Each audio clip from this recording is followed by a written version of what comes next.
A truly historic day in Egypt. Scenes of euphoria and celebration fill the streets of Cairo and other cities. Thousands of demonstrators chanting, "Egypt is free." Hosni Mubarak has resigned as president, handing control over to the military after 3 decades in power. It's an announcement the people of Egypt have been waiting for after weeks of protest. And for Egyptians here in the valley, it's a relief. Christine Harrington joins us with details. Christine?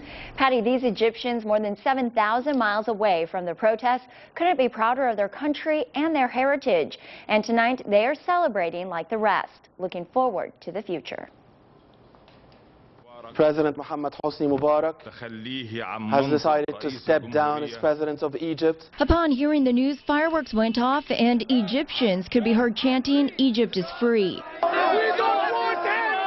Celebration is not only in Tahrir Square. There is celebration in each individual street, everywhere, in every city, in every county in Egypt. Ashraf Elgamal is president of the Arab American Association in Phoenix. Born and raised in Egypt, living in the U.S. only 10 years, today I wish to be there. 85 million people against, let's say, 100 people. the majority of Egyptians are opposed to Hosni Mubarak, and after 30 years in power, the result of questionable elections, many aren't surprised it took only 18 days of protest to see him gone. This is what put the gas on the fire for him in last November.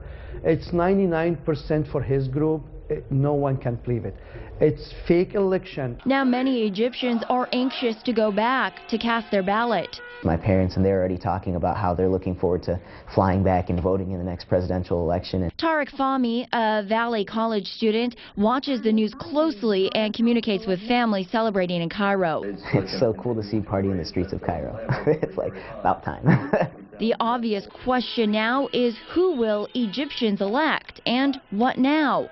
But Egyptians are optimistic. Well, that's the beauty of this is, you know, now there is a now what, and now people can actually write their future.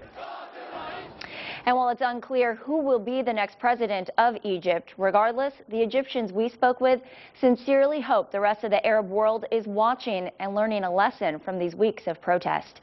Christine Harrington, 3TV.